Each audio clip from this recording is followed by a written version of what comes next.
Hello Shiva. Hello ఎవరు? శివ, నేను fun Rajesh. అన్నయ్య బాగున్నారా? బాగున్నాను, మీరు బాగున్నారా? బాగున్నాను అన్నయ్య. యాక్చువల్గా ఇప్పుడు నేను కాల్ చేయడానికి రీజన్ ఏంటంటే, ఇప్పుడు నేను మొన్న నేను లైవ్లో ఉన్నప్పుడు ఎవడో తిట్టాడు అని చెప్పేసి మీరు సీతామాతను తిట్టడం అనేది తప్పు. ఆ విషయంలో నేను మీకు అక్కడే క్లారిటీ ఇచ్చాను. ఇప్పుడు అలా కాదన్నా, అలా కాదు. అది యాక్చువల్లీ అది ఒక మానసిక క్షోభ, ఒక బాధ, ఆవేదనతో ఏదైనా కావచ్చు. అది మీరు పర్సనల్ గా చూసుకోవాలి. అంతేగాని ఇప్పుడు సీతమ్మవారిని తిట్టడం వల్ల, ఇప్పుడు అవతల ఎవరినైతే తిడుతున్నావో, ఎవడి గురించి అయితే టార్గెట్ చేసి తిడుతున్నావో వాడే తిట్టాడు సీతమ్మవారిని, వాడి ఛానల్లోనే పెట్టుకున్నాడు. ఆ వ్యక్తితో కూడా నేను మాట్లాడాను, ఆ వ్యక్తికి నేను సమర్థించి సపోర్ట్ చేశాము, ఆ వ్యక్తికి నేను క్లారిటీ ఇచ్చాను సీతమ్మ వారి గురించి. ఆ వ్యక్తి కూడా రియలైజ్ అయ్యాడు, దాని విషయంలో అతను సారీ చెప్పాడు. కానీ ఛానల్ డెవలప్ చేసుకోవడానికి ఆ వ్యక్తి పెట్టుకున్న వీడియో ఏదైతే ఉందో దాని ఛానల్ ఉంచాడు, తర్వాత వాడికి నెగిటివ్ వస్తుంది అన్నట్టుగా తీసేశాడు. ఆడి గురించి సీతమ్మ వారిని టార్గెట్ చేసి తిట్టడం ఏంటి? సరే అన్న, ఇప్పుడు నేను మాట్లాడచ్చు అన్న. విషయం ఏంటంటే అన్న, ఇక్కడ యావత్ హిందూ సమాజానికి, తర్వాత క్రైస్తవ సమాజం అన్నదమ్ములా కలిసిమెలిసే ఉన్నారు కదా. ఇప్పుడు కొన్ని కోట్ల మంది విశ్వసించే నేను తల్లిగా భావించే మరియమ్మని లాభాష ప్రతి 3 సంవత్సరాల నుంచి లాభాష ఆడుతున్నాడు అన్నాడు. మొన్న అయితే మరి కిందకి నీచంగా దిగజారిపోయి మరియమ్మ తల్లి మీద ఏమని పెట్టాడంటే, మరియమ్మ దట కింద నాకైతే ఉప్పు ఉందట. ఇప్పుడు యాక్చువల్గా మీకు ఒక విషయం తెలుసో లేదు, 2017లో అనుకుంటా. ఒక్క నిమిషం అన్న, మరి ఇంత అన్న నీది ఛానల్ ఉందన్న, మాట్లాడాను, అందుకే క్లారిటీ ఇవ్వాలి కదా దీని విషయం. ఇప్పుడు నాకు కంప్లీట్ చేయని అన్న, నాకు కంప్లీట్, నీది కూడా ఛానల్ ఉందన్న. ఏ రోజైనా మరి అంత ఘోరంగా అసలు అన్న నీ దగ్గర ఇప్పుడు నువ్వు కూడా క్రైస్తవులకు కాల్ చేస్తావు, ఇలాగానే అంటావు. ఇప్పుడు నాకు కాల్ చేసినట్టే తర్వాత మేము ఫర్ ఎగ్జాంపుల్ ఇప్పుడు సీతమ్మ గురించి కానీ లేదా ద్రౌపది గురించి కానీ ఏమైనా హిందూ గ్రంథాల డౌట్ ఉంటే దాన్ని నువ్వు క్లియర్ చేస్తావు, క్లారిటీ ఇస్తావు నువ్వు. కానీ వీడు వాళ్ళ గ్రంథాలు చెప్పుకోడు. అట్ సేమ్ టైం మేము ఇంకో ప్రశ్నిస్తున్నామన్నా, మేము బూతులు కూడా తిట్టలేదు. ఆ రోజు ఆ స్థితి ఎందుకు వచ్చిందంటే, వీడు మరి ఫ్యామిలీని పర్సనల్ గా అటాక్ చేసేదాకా వెళ్ళిపోయాడు. ప్లస్ కొన్ని కోట్ల మంది భారతదేశంలోనే కాదు ప్రపంచంలో కోట్ల మంది తల్లిగా భావించే ఆమె లాభాష ఆడుతున్నాడు. ఇంకా మొన్న దిగజారిపోయి మరియమ్మది కింద పువ్వు ఉప్పుగా ఉందన్నట్టు పెట్టేసరికి కాస్త నేను ఆవేశం అంటే కొంచెం నేను మానసిక క్షోభానచ్చ అంటారా లేదా ఆవేశం అంటారా, కొంచెం నోరు జారాను. అది అలా జారడం అనేది తప్పు, నేను అది రియలైజ్ అయ్యాను. వాడెవడో అన్నాడని చెప్పి అలా అనడం తప్పు అన్నది నేను ఒప్పుకుంటాను. అంటే ఇప్పుడు ఎవడో చేసిన దానికి ఇప్పుడు మీరు వీలైతే వాడిని పర్సనల్ గా టార్గెట్ చేయాలి. ఇప్పుడు మిమ్మల్ని పర్సనల్ గా టార్గెట్ చేయడం తప్పు అనుకున్నప్పుడు వాడిని మీరు పర్సనల్ గా టార్గెట్ చేయొచ్చు, కానీ అక్కడ మధ్యలో హిందూ దేవి దేవతలను తీసుకురావడం వాడు పర్సనల్ టార్గెట్ అంటే వాడు ఎవడు, అసలు వాడు పేరు గోపి అని ఉంటాడు అంతేగాని వాడు ఎవడు ఎక్కడ ఏంటి అసలు అన్న వాడు కొంచెం డీటెయిల్స్ దొరికితే ఈ మన క్రైస్తవ సమాజం చేతిలో ఉంటాడన్న ఇప్పటికీ. అదైతే నిజమేలే, కానీ నేనైతే దాని గురించి ఏం మాట్లాడలేదు. ఇక్కడ నేను చెప్పేది ఇప్పుడు ఎవడో గురించి హిందూ దేవీ దేవతలను దూషించడం అనేది తప్పు. ఇప్పుడు మీరు ఏ సీతామాతను అయితే దూషించారో నేను లైవ్లో ఉన్నప్పుడు, వాడు అదే సీతామాతని క్రైస్తవుడితో కలిసి తిట్టాడు, ఆడి ఛానల్లోనే పెట్టుకున్నాడు. ఆడిని సమర్థించే వాళ్ళు కూడా చాలా మంది బుర్ర తక్కువ ఏదో మా హిందువుల్లోనే ఉన్నారు, కాదనట్లా నేను. మరి ఒక్క నిమిషం అన్న, వాడు గోపి సనాతన సేనని పెట్టుకుని మరి అంతగా హిందూ కోసం మరి 80,000 నాకు తెలియదు, ఐ థింక్ ఇంతమంది వాడిని మరి హిందువులే సపోర్ట్ చేస్తున్నారు. మరి ఒకప్పుడు వాడే క్రైస్తవుడితో పాటు సీతమ్మని తిట్టాడని చెప్తున్నావు. అవును, మరి అలాంటి నువ్వెలా ఇంత గొప్ప నేను వ్యతిరేకించడానికి కారణం అదే,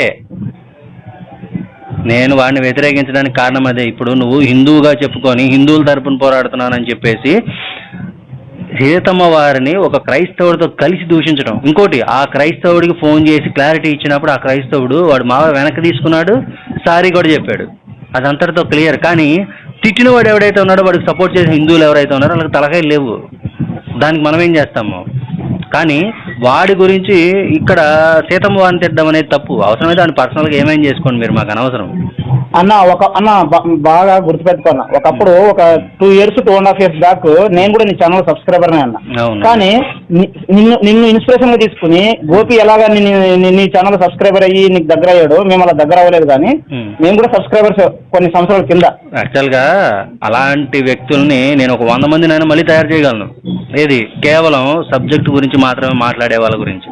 ఇప్పుడు ఈ మా ఛానల్ ఏదో డెవలప్ చేసుకోవాలనే దాని గురించి అయితే నేను కూడా దాన్ని సమర్థించను. ఇప్పుడు వాడు చేసేది తప్పే అయి ఉండొచ్చు, వాడు తప్పు చేస్తున్నాడని చెప్పి తిరిగి మీరు కూడా అదే తప్పు చేయడం. ఇప్పుడు సీతమ్మ వారు అంటే జగన్మాత, హిందువులందరికీ కూడా ఆరాధ్య దైవం. ఇప్పుడు అలాంటి సిచ్యువేషన్లో ఉన్నప్పుడు మీరు అలా తిట్టడం ద్వారా వాడికి వచ్చిన నష్టమే లేదు. కానీ ఇక్కడ మిగతా హిందువులు ఎవరైతే ఉన్నారో వాళ్ళ మనోభావాలు గాయపడుతున్నాయి కదా. ఆ విషయంలో అన్న ఆ విషయంలో వెంటనే నేను రియలైజ్ అయినా చిచ్చి నేను కాదు వాడి మీద అంటే ఇంకోటన్నా అది నేనైతే కరాఖండిగా చెప్తున్నా. నేను ఆ మాట ఆవేశంలో ఇప్పుడు చాలా బూతులు వచ్చేస్తాయి కదా, అలాగా అన్నాను. అది నేనైతే నీకు సారీ చెప్తున్నా, నీకే కాదు హిందువులందరికీ నేను ఆల్రెడీ చెప్పాను కూడా. ఇంకోసారి చెప్పంటే ఇంకో 100 సార్లు చెప్పమంటే చెప్తా. అలా చెప్పి భయమో భయమో కాదు, అది కరెక్ట్ కాదు. మనకి ఎంత కోపం వచ్చినా అలాంటి విషయాల్లో కొంచెం కేర్ఫుల్ గా ఉండాలి. ఎందుకని అంటే ఇప్పుడు వాడు ఒకటి చేసిన దానికి మేమందరం కూడా మానసిక క్షోభ అనుభవించడం అనేది కరెక్ట్ కాదుగా. సరే అన్న, అయితే ఒక్క నిమిషం ఇక్కడ నేను చిన్న ప్రశ్న అడగొచ్చా అన్న? ఇక్కడ వాడు మానసిక సంతృప్తి వాడు ఇప్పుడు దీన్ని బట్టి నువ్వు చెప్పిన బట్టి నాకు అర్థమైంది ఏంటంటే వాడు నాస్తికుడు అయి ఉంటాడు. నాస్తికుడు అని చెప్పుకున్నాడు కదా. అవును, ఎన్నోసార్లు చెప్పుకున్నాడు. అది పక్కన పెడితే మరి ఆయన ఫాలో అయ్యే బుర్రక ఏదో తెలుసో తెలియదు, నాకు అర్థం కాదు. నీ సబ్స్క్రైబర్స్ కన్నా వాళ్ళకి సబ్జెక్ట్ తెలుసు, కానీ వాడు సబ్స్క్రైబర్స్ కి ఏ మాత్రం తెలియదు. అది పక్కన పెడతానా? నేను నిన్న చిన్న ప్రశ్న అడుగుతున్నా, అంటే జస్ట్ క్లియరెన్స్ కోసం. నువ్వు ఒక్క చిన్న డిక్లరేషన్ ఇవ్వన్నా ఏంటంటే, మరి ఆడు కొన్ని కోట్ల మంది తల్లి, ఇప్పుడు నేను తల్లిగా భావిస్తున్నానన్న మరియమ్మని, మరి కింద నాకితే ఉప్పుగా ఉంటది, అదో పెద్ద లంజా అది ఇదని మాట్లాడడం అది ఎంతవరకు కరెక్ట్ అన్నది? అంటే యాక్చువల్గా వాడికి పెళ్లి కాకముందు వాళ్ళ అమ్మకి అలా చేసేవాడేమో, మాకు తెలియదు కదా. ఇప్పుడు ఆ విషయం గురించి వాడిని అడగాలి, కానీ మమ్మల్ని అడిగితే మేమేం చెప్తాము? సరే అన్న నాకు అర్థమైంది. వాడు సిగ్గులేనిడవా దొంగలజీ కూడా కన్నా విషయం నాకు అర్థమైపోయింది. మొత్తానికి అయితే నేను అన్నదాన్ని మాత్రం, నేను అన్న మాటను మాత్రం వెనక్కి అంటే ఒక్కసారి మాట దొరికిందంటే అది మళ్ళీ తిరిగి రాదు. దానికి ప్రాయశ్చిత్తంగా నేను మాత్రం సారీ అడుగుతున్నాను అన్న. అలా అనకూడదు. వాడు మా అమ్మని అన్నానని చెప్పి నేను వాళ్ళ అమ్మని అనడం కరెక్ట్ కాదులే, తప్పదు. Thank you. ఎందుకని అంటే ఇప్పుడు నేను మాట్లాడాలి, నేను చెందాలి. ఇప్పుడు చాలామంది ఇప్పుడు రామాయణం మీద మళ్ళీ మాట్లాడుతున్నారు. ఆల్రెడీ ఈ శివశక్తిలో జరిగిన లైవ్ డిబేట్లో రాముల వారిని దూషించడం, హనుమంతు వారిని దూషించడం, అయితే మేము ఇది కావాలని ప్రశ్నించడమే, ఇలా ఏం కాదు అని చెప్పడం ద్వారా నేను వాటికి సమాధానం ఇద్దామని నిర్ణయించుకున్నాను. సో దానికంటే ముందు అసలు దూషణ అనేది నువ్వు మొదలు పెట్టావు, నీ దగ్గర నుంచి మొదలు పెడితే బాగుంటుందన్న ఉద్దేశంలో నీకు కాల్ చేశాము. కానీ ఓకే, సారీ చెప్పేసావు, క్లియర్ అయిపోయింది. కాకపోతే ఏంటంటే మళ్ళీ రిపీట్ కాకుండా చూసుకో. ఎందుకంటే అన్న ఇక్కడ చిన్న క్లియరెన్స్ అన్న, అంటే ప్రశ్నిస్తే తప్పలేదు కదా అయ్యా, ఇలా ఉంది ఇలా అని ప్రశ్నించు. అది గ్రంథం ఆధారంగా గ్రంథంలో పలానా ఇలా ఉందని ప్రశ్నించు. నేను అదే చెప్పాను అక్కడ నీతో పాటు నేను వచ్చిన లైవ్లో కూడా నేను కామెంట్లలో అదే చెప్పాను. నువ్వు కనుక సీతమ్మ వారి మీద 100 అలిగేషన్స్ కాదు 1000 అలిగేషన్స్ చేసినా, 1,000,000 అలిగేషన్స్ చేసినా సరే ప్రతి ఒక్కదానికి కూడా రామాయణం నుంచి నా దగ్గర సమాధానం ఉంది. నీకు కౌంటర్ వీడియోస్ ఉంటే చేయాల్సి ఉంటుంది, నేనే చేయాల్సి ఉంటుంది. అవునవునవును చెప్పాను కూడా చెప్పాను. ఉంది ఖచ్చితంగా ప్రతి ప్రశ్నకి సమాధానం ఉంటుంది. ప్రశ్నిస్తేనే సనాతన ధర్మంలో 8,000 గ్రంథాలు ఎందుకు వచ్చాయంటే ప్రశ్నించడం వల్లనే. ప్రశ్నిస్తేనే తెలుస్తుంది. ప్రశ్నించకపోతే తెలియదు. దేవుడిని ప్రశ్నించకూడదు, చేయకూడదు అనేటువంటిది ఎక్కడా ఉండదు. ఎందుకంటే ఇది ఒక్క నిమిషం అన్న, ఇప్పుడు మాలాంటి వాళ్ళు కూడా ఎందుకు బయలుదేరారు మీలాంటి ఇప్పుడు అన్న నువ్వు స్టార్ట్ చేసినప్పుడు నువ్వు ఒక కంఫర్ట్ జోన్ ఉండేది ఒక వర్గానికి, 2 వర్గాల మధ్యలో. ఇప్పుడు ఎలా అయిపోయిందంటే అన్న కొట్టుకుందామా చంపుకుందాం అన్నట్టు తయారు చేశారన్న వీళ్ళు. అది నేను చేయడం అనేది ఎందుకు చేశాను అంటే ప్రశ్నించే సమాజాన్ని నిర్మించాలి. ప్రశ్నించడం ద్వారా నిజానిజాలు ఏంటనేది జనాలు తెలుసుకుంటారు. దాని ద్వారా ఏది అనుసరించవచ్చు, ఏది అనుసరించకూడదు అనేది వాళ్ళకు ఒక క్లారిటీ వస్తుంది. అందులో వాళ్ళకి కంప్లీట్ స్వేచ్ఛ అనేది రాజ్యాంగం ఇచ్చింది కాబట్టి, భగవంతుడు కూడా స్వేచ్ఛని ఇచ్చాడు కాబట్టి వాళ్ళ డెసిషన్ వాళ్ళు తీసుకుంటారు. కరెక్ట్ అన్న, మంచి మాట మాట్లాడావు. అందుకే నువ్వు కాల్ చేయగానే అనయ్య బాగున్నావని ఎందుకు అడిగానంటే ఇందుకే. చూడన్న వెంటనే అనయ్య బాగున్నావని ఎందుకు వచ్చింది? ఇద్దరు సిద్ధాంతం వేరైనప్పటికీ మన ఇద్దరం భారతీయులమే. ఓకే, ఇప్పుడు ఆ ఛానల్లో క్రైస్తవ ఇంట్లోకి దూరండి చర్చిలు అంటేనే వేశ్య గృహాలు, చర్చ్ స్త్రీలు అంటేనే మొత్తం లంజులు ఇలాంటివి. అసలు నువ్వు ఎప్పుడైనా మాట్లాడావా ఇలాంటివి? యాక్చువల్గా నేను అదే చెప్తున్నాను, నేను మాట్లాడా ఒకప్పుడు. ఎందుకని ఆ కాలంలో కంప్లీట్గా అంటే డైరెక్ట్గా చర్చిల్లోనే మైకుల్లో నుంచి పాస్టర్లు తిట్టేవాళ్ళు. వాళ్ళని అందరినీ కంట్రోల్ చేయడం కోసం నేను మాట్లాడాను. దాదాపు చాలా వరకు కంట్రోల్ అయింది. మళ్ళీ నువ్వు దాన్ని రేపే ప్రయత్నం చేస్తున్నావు అన్న ఉద్దేశంలో నీకు కాల్ చేశాను ఇప్పుడు. సరే అన్న, అటువంటిది ఏం జరగదులే. కాకపోతే ఏ రోజైనా ఇప్పుడు వాడు నేను ప్రశ్నిస్తే సమాధానం చెప్పలేక ఇప్పుడు నిన్ను ప్రశ్నిస్తే వెంటనే నువ్వేమన్నా నా దగ్గర సమాధానం ఉంది నేను చెప్తాను, చాలా బాగుంది, ఇది వణి రాజేష్ అన్న అంటే ఆడు ప్రశ్నిస్తే ఇంట్లో వాళ్ళని బూతులు తిట్టడం ఏంటన్నా? అన్న ఇప్పుడు మీ వాడు మాదిగోడు వాడు పిల్లలు మాదిగో శంకర జాతి వాళ్ళు ఒక క్వార్టర్ ఇచ్చేస్తే పిల్లలు వచ్చేస్తారు అనేది ఎంతవరకు కరెక్ట్ అన్న? నువ్వు సమంజస్తావు? ఈ విషయం అయితే నేను క్లారిటీ ఇస్తాను. కులం పేరెత్తి తిడితే కనుక ఖచ్చితంగా కేసులు వేయండి, నేను సమర్థిస్తాను. అక్కడ నేను సపోర్ట్ చేస్తాను మీకు. కులం పేరైతే తిట్టాడు అంటున్నారు, మీ దగ్గర ప్రూఫ్ ఉందా? ఉన్నాయన్నా. ప్రూఫ్ ఉంటే ప్రూఫ్ పట్టుకెళ్ళి కేసు వేసుకోండి, నేను సమర్థిస్తాను. ఇప్పుడు కులాన్ని దూషించి కులం పేరైతే వేలెత్తి చూపించిన వాడు, ఎందుకంటే ఎవడు కులం వాడికి గొప్ప, అంతే కదా. కులం అనేది నీకు ఐడెంటిఫికేషన్ మార్క్. అది నువ్వు పలానా సమాజంలో నువ్వు గుర్తించబడుతున్నావు అంటే నీకు ఒక ఐడెంటిఫికేషన్ మార్క్. అది నువ్వు కులాన్ని కలిపి దూషిస్తే కులాన్ని మాత్రమే అంటే నేనొక్కడిని కాదుగా దూషించినట్టు మొత్తం కులాన్ని. ఇప్పుడు ఆ కులంలో ఎవరెవరైతే ఉన్నారో మహానుభావులు గొప్ప వాళ్ళు ప్రతి కులంలోనూ ఉన్నారు, ప్రతి చోట ఉన్నారు. అలాగే ప్రతి చోట ఎదవలు కూడా ఉన్నారు. మరి మొత్తం అందరినీ కలిపి దూషించినట్టు అవుతుంది కదా అంటే. సరే అన్న, అది కూడా అన్నాడు. సరే పడ్డాం పో, ఎలాగో ఎప్పటి నుంచో సరే నువ్వు సపోర్ట్ మంచి మాట, నేను వదిలిపెట్టినావు, ఖచ్చితంగా పెడతా. కానీ నేనేమంటున్నా ఇంకా దీన్ని ఇంకా ముందు తీసుకెళ్ళడానికి ఏం చెప్తున్నానంటే, సరే పడ్డాము, మా తాతలు పడ్డారు, మా నాన్నలు పడ్డారు, ఇప్పుడు మేము పడతాం అనుకో ఒకవేళ. ఇప్పుడు ఇంకో విషయం ఏంటంటే మొన్న లైవ్ లో ఈ అభిమన్యు అనే ఒక ఆయన ఏమని పిలుపునిస్తున్నాడు, ఆంధ్రప్రదేశ్ లో ఉన్న హిందువులారా, అమ్మా అయ్యా మీ ఇంటి పైన అందరూ కాషాయం జెండా పెట్టుకోండి రేపు అన్న. లెట్ మీ కంప్లీట్ అన్న, తప్పేం లేదే, దాన్ని సమర్థిస్తాను. నీ విశ్వాసం నువ్వు ప్రకటించుకుంటున్నావు ఇంటి పైన, లేదంటే 30 అడుగులు జెండా పెట్టుకోండి, మాకు ఇబ్బంది ఏముంది. కానీ వాడు ఏమంటున్నా అంటే ఇంటి పైన జెండాలు పెట్టుకోండి, కాకపోతే ఎందుకంటే ఇంకొక 1-2 సంవత్సరం మేము గ్రౌండ్ వర్క్ చేస్తున్నాము, రేపు పొద్దున ఇంట్లోకి దూరినప్పుడు మాకు క్లారిటీ ఉండాలి ఎవరు అనేది. అంటే దాని అర్థం ఏంటన్నా?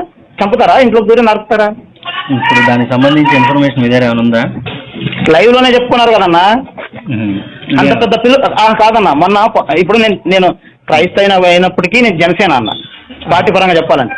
మా నాయకుడు ఏమని చెప్పాడు, మేము క్రైస్తవుల్ని గౌరవిస్తాము, ఇస్లాంని గౌరవిస్తాము, కానీ మా సనాతన ధర్మాన్ని జోడిస్తే వదలరు. మంచి మాట, మేము అంగీకరిస్తాం. అది మరి నేను జనసేన మంచిది, ఓకే అన్న, సూపర్. అయితే మరి మా నాయకుడే అలా పిలుపునివ్వలేదు, వీళ్ళు లైవ్లు పెట్టి ప్రతి ఇంటి పైన జెండా పెట్టుకునే వరకు బాగుంది. కానీ రేపు పొద్దున వీళ్ళు ఏదో 1-2 సంవత్సరం గ్రౌండ్ వర్క్ చేస్తున్నారట, రాత్రి ఇంట్లో దూరుతారట. అప్పుడు మాకు క్లారిటీ ఉండాలి ఎవరు మనోళ్ళు ఎవరు పగోళ్ళు అని. అంటే ఇప్పుడు దీన్ని బట్టి ఏం అర్థం చేసుకోవాలన్నా? ఇప్పుడు జెండాలు పెట్టుకోవడం అనేది ఒకటి గుర్తుపెట్టుకోండి, ఈ హనుమకు సంబంధించిన జెండా పెట్టుకోవడం అనేది మహాభారతంలో అర్జునుడి రథం దగ్గర నుంచి కూడా మనకి స్పష్టంగా కనబడతా ఉంటుంది అన్న.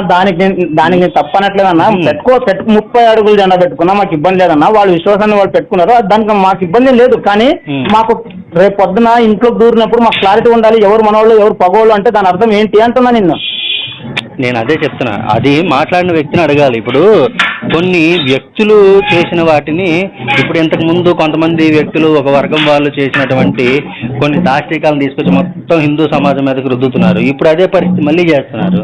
అది కొందరు వ్యక్తులు వాళ్ళ దీని ప్రకారం చేసిందని తీసుకొచ్చి మొత్తం సమాజం మీద లేదంటే మొత్తం ధర్మం మీద రుద్దుతామంటే ఎట్లా? కరెక్ట్ కాదు కదా.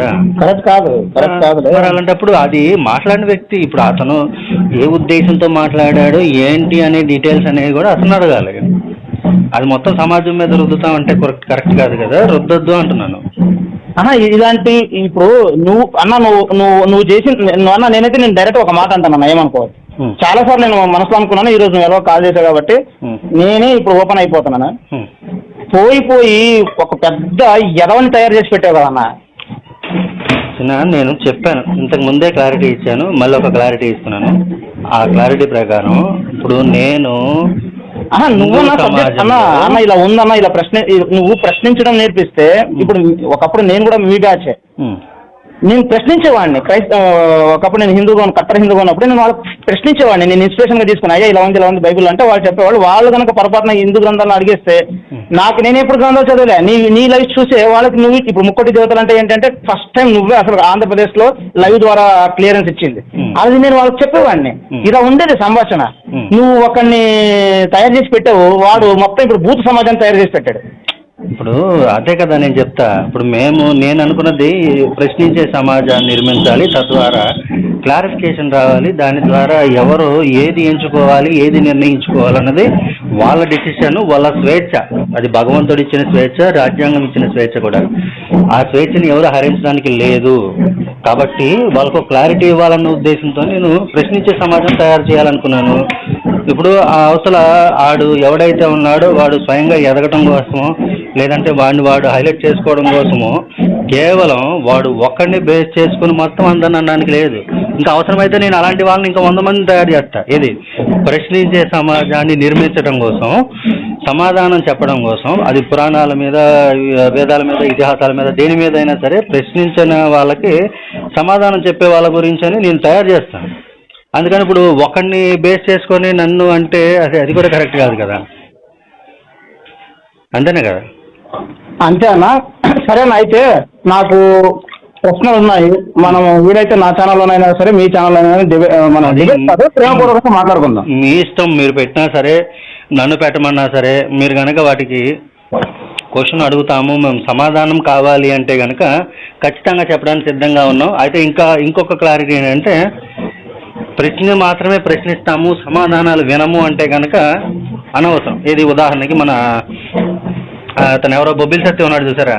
ఇప్పుడు నేను ప్రశ్నిస్తాను అంటున్నాడు, తీసుకెళ్ళి లైవ్ లో కూర్చోబెట్టే మాట్లాడా, సమాధానం చెప్తున్నప్పుడు ఆ సమాధానం అనేది తీసుకోకుండా ఇంకొక 100 లిటిగేషన్స్ పెట్టుకొని దానికి ఇది ఎక్కడ వద్దులే అన్న అలాంటి ఎగ్జాంపుల్ నాకు ఇవ్వగానే. నేను అటువంటి వ్యక్తిత్వం అది కాదు.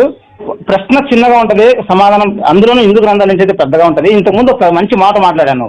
ఏమో తెలుసా, ఇలా ప్రశ్నించే తత్వం వల్లనే తర్కం ఉంది కాబట్టి మా హైందవ సమాజంలో ఇన్ని గ్రంథాలు వచ్చావనే మాట సూపర్ అన్నది. అది హైలైట్. అది నేను ఒప్పుకుంటా మాట.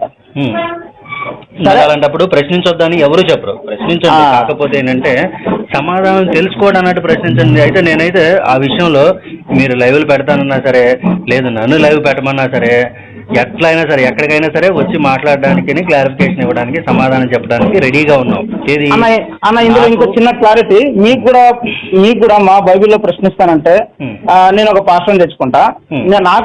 నాకైతే హిందూ గ్రంథాల్లో కొన్ని తెలుసుకోవాలి అనేవి మనస్ఫూర్తిగా చెప్తున్నా. తెలుసుకోవాలని ఉన్నాయి, అవి క్లారిటీ లేక నేను బయటకు వచ్చాను. ఖచ్చితంగా మీరు తెలుసుకోండి, క్లారిటీ తీసుకోండి. ఇప్పుడు నాకు తెలిసిన మేరకు నేను చెప్తాను. ఒకవేళ నాకు తెలియకపోతే మా దగ్గర కూడా గురువులు ఉన్నారు ఆల్రెడీ. ఇప్పుడు లారెన్స్ అనే ఆయన వచ్చి కూర్చుంటాను చెప్తానంటే, ఆయన విషయంలో ఆ గురువు గారిని కూర్చోబెట్టాము. చాలా వరకు చాలా లైవ్ డిబేట్లు అని చేసాము, చెప్పించాము, క్లారిటీ ఇచ్చాము, వేదాల పరంగా వాటి పరంగా అవి జరుగుతూనే ఉంటాయి. ఇప్పుడు మీరు లైవ్ పెట్టి ఆయన్ని తీసుకోమన్నా సరే, లేదు నన్ను లైవ్ పెట్టి ఆయన్ని తీసుకోమన్నా సరే, ఎలాగైనా సరే మీ ఇష్టమే.